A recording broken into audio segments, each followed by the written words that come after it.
The document I'm looking at right now is a guest book. A funeral guest book, the kind passed around a church or a parlor, cheap black cover, lined pages inside. Families keep these. Sometimes they frame the first page. Sometimes they put it in a box and never open it again.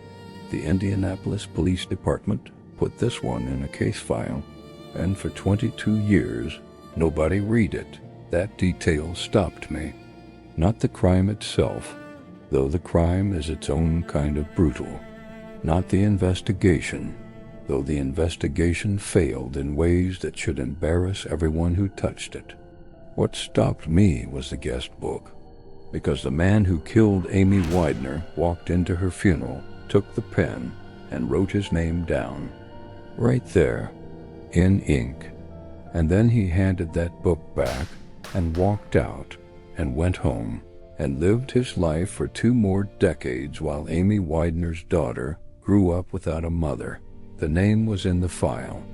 The whole time, I keep coming back to that, to what it means when the answer sits inside the question, visible to anyone who bothered to look.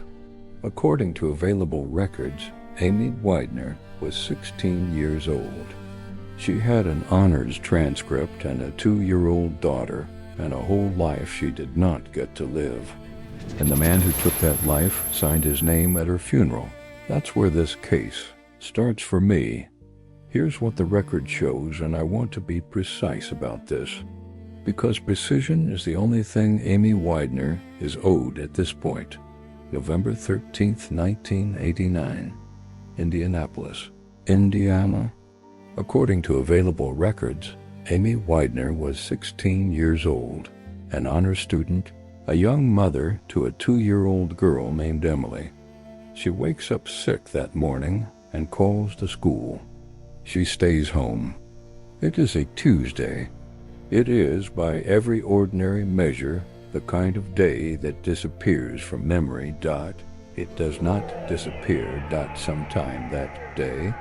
Inside her mother's home on the south side of Indianapolis, someone beats Amy Weidner, sexually assaults her, and strangles her. Emily is in the house, 2 years old, unharmed. I have read every account of this case, and not one of them can tell me exactly what Emily heard, or whether she understood anything that was happening, or how long she was alone in that house before someone came. That absence in the record is its own kind of wound. Investigators respond. They process the scene. They find something significant, a bloody palm print pressed into the bedroom wall. One of them does something methodical, something right, cuts that section of drywall out entirely and preserves it as evidence. That print goes into storage. It waits. What doesn't happen is equally important. Rodney Denk, a friend of Amy's older brother J.P., a regular presence in the Weidner home, someone who knew the layout, the family, the rhythms of that house, attends Amy's funeral. He signs the guest book. He is documented, and then he is set aside.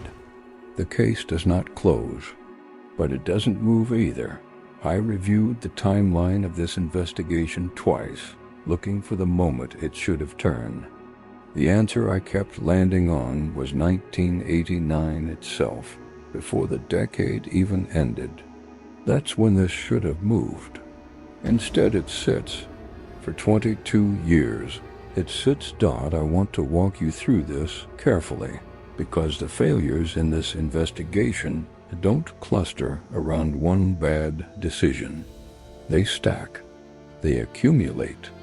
Each one is almost understandable in isolation, and collectively they add up to something that is very hard to look at directly.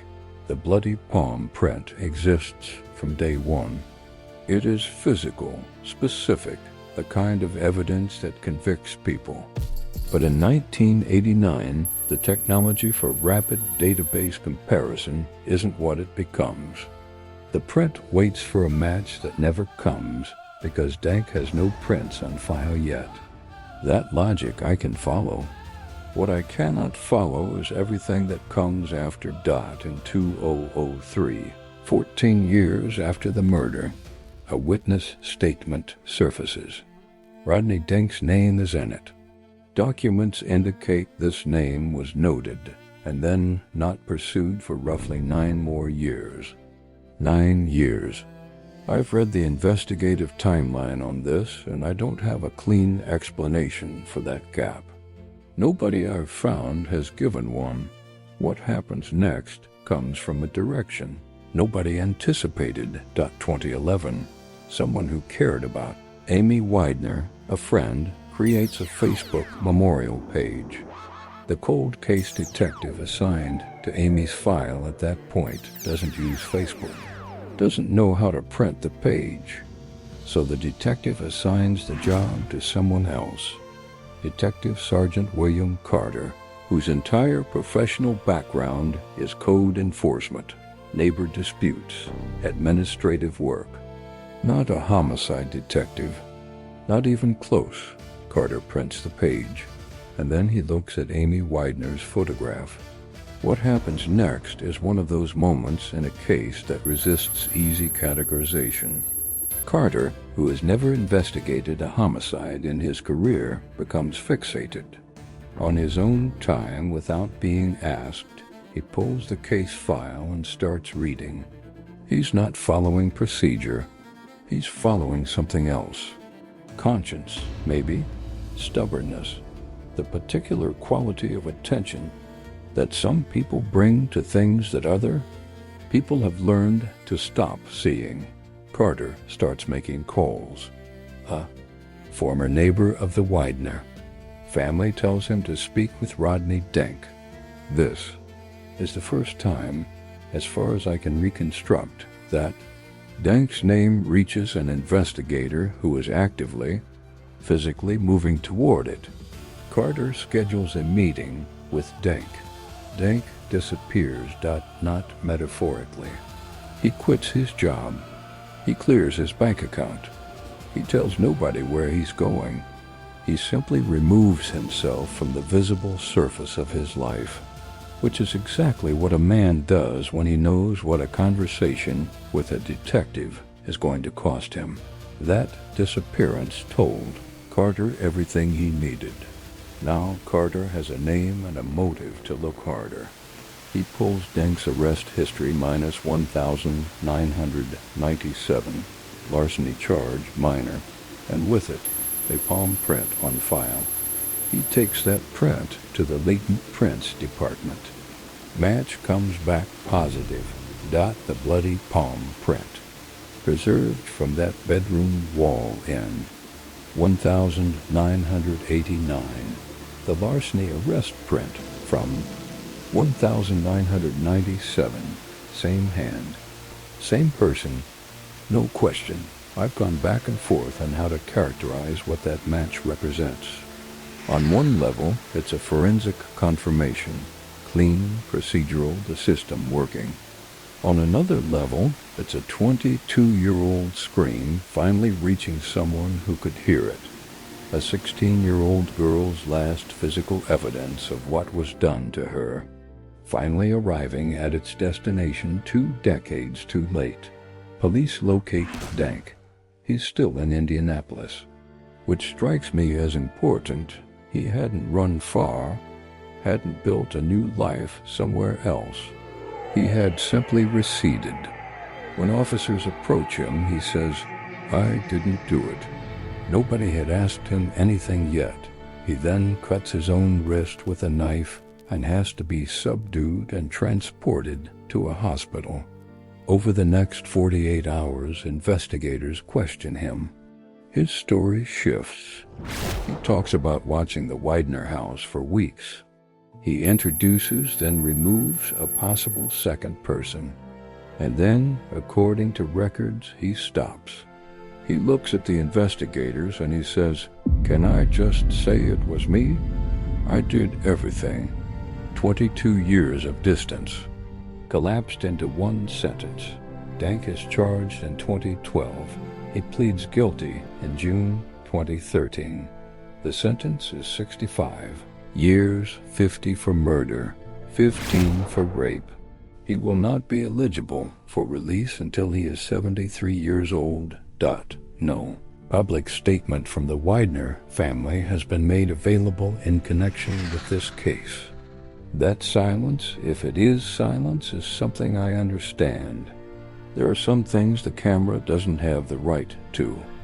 I thought I had the weight of this case distributed correctly. I thought I understood which failure mattered most. The 2003 witness statement that went nowhere for 9 years. The interview that was never conducted in 1989. The institutional inertia that let a solvable case go cold for 2 decades. And then I went back to the guest book, because here's the thing that I cannot fully resolve.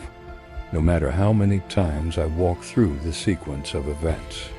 The guest book was a deliberate investigative action. Detectives attended Amy Weidner's funeral specifically to document who was there. That is standard practice. Killers attend funerals with some regularity, and investigators know this. They collected the book. They presumably recorded the names. It went into the file. Rodney Denk's name was on that page. His name. In his handwriting, from a day when investigators were specifically looking at faces, watching for something that didn't fit. I cannot tell you with certainty whether anyone read that name in 1989 and set it aside, or whether it simply entered the file without being processed at all. The record doesn't give me that clarity. What the record gives me is the outcome. 22 years of nothing, and a name that was always there. Here's what I cannot stop turning over. How much of this was negligence, and how much of it was the ordinary, devastating tendency of institutions to mistake documentation for investigation. The name was written down. It was preserved. In some technical sense, it was recorded. But recording is not the same as knowing. Filing is not the same as understanding. And for Amy Weidner, that distinction cost everything. What I can't answer, what nobody has answered, as far as I can find, is whether a competent 1989 follow-through on the guest book names, combined with Denk's proximity to the Weidner family, would have generated a formal interview.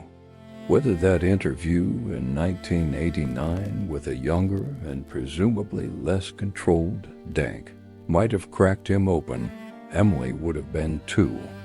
She might have grown up knowing that question has no answer, and I've stopped pretending it does. I've turned this case over long enough to know where I land. Let me be honest about what the evidence shows, and equally honest about where I'm guessing. What the evidence shows is a solvable case that wasn't solved for reasons that are institutional rather than forensic. The physical evidence, the palm print, was good from the beginning, preserved correctly. It held. 22 years later, it matched. The forensic chain did not fail. The human chain did, specifically. Rodney Denk was a known presence in that house. He had access, proximity.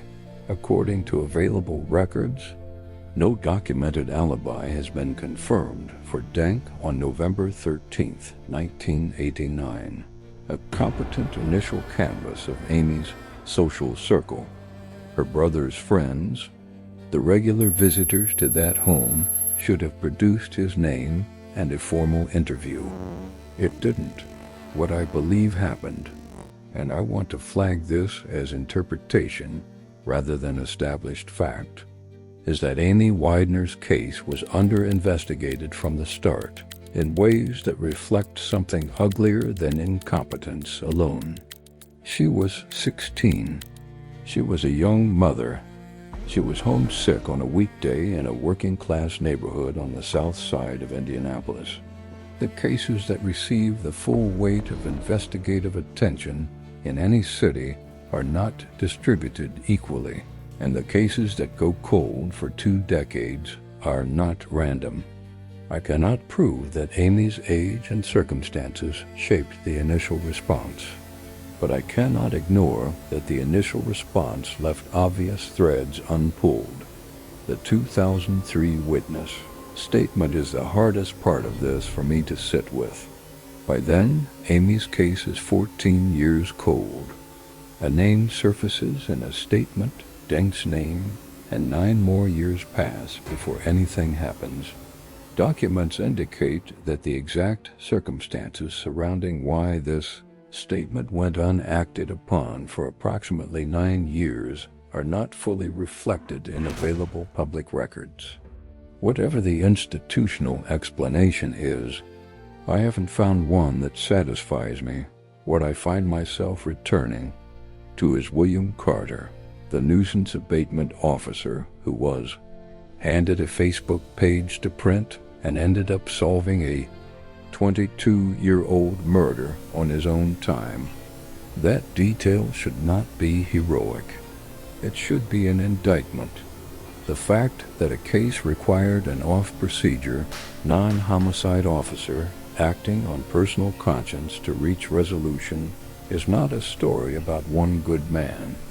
It is a story about a system that had normalized Amy Weidner's unsolved murder to the point where it took an outsider to see it clearly. Carter saw it. He moved. The rest of the machinery followed. The print matched, the evidence held, the guilty plea came. Justice by some definitions was done by others. It arrived 22 years late to a girl who was 16 years old, and to a daughter who grew up without her. I come back to that guest book, not because it's the most legally significant detail in this case. The palm print is, not because it's the most procedurally damning. The 2003 witness statement is. I come back to the guest book because of what it represents about the specific texture of this failure. Rodney, Denk stood in a room full of people who loved Amy Weidner. He picked up a pen. He wrote his name. He set the pen down and walked back into his life. And the file closed around that name like water closing over a stone. And nothing moved for 22 years. According to available records, Emily is in her late 30s now. She was 2 years old in that house on November 13th, 1989. Whatever she carries from that day, she carries it in a way that no document I've read has tried to measure. I'm not going to try either. What I will say is this: Amy Weidner was not a cold case. She was a 16-year-old girl with an honors transcript and a daughter she loved. And someone took her life in her own bedroom on a Tuesday morning. And for 22 years, the institutions that were supposed to find him were mostly looking at other things. The answer was in the file. I keep asking myself whether the outcome changes if one person, at any point in those 22 years, reads that guest book the way it was supposed to be read. Whether Emily grows up knowing. Whether Amy's mother gets those years back, I don't know. I'm not sure knowing it would help. What I know is that Amy Weidner signed nothing. She handed nothing back. She was 16 years old, and she deserved investigators who moved like it mattered from the very first day. Whether they believed it mattered, that's the question I'm still carrying. And now so are you.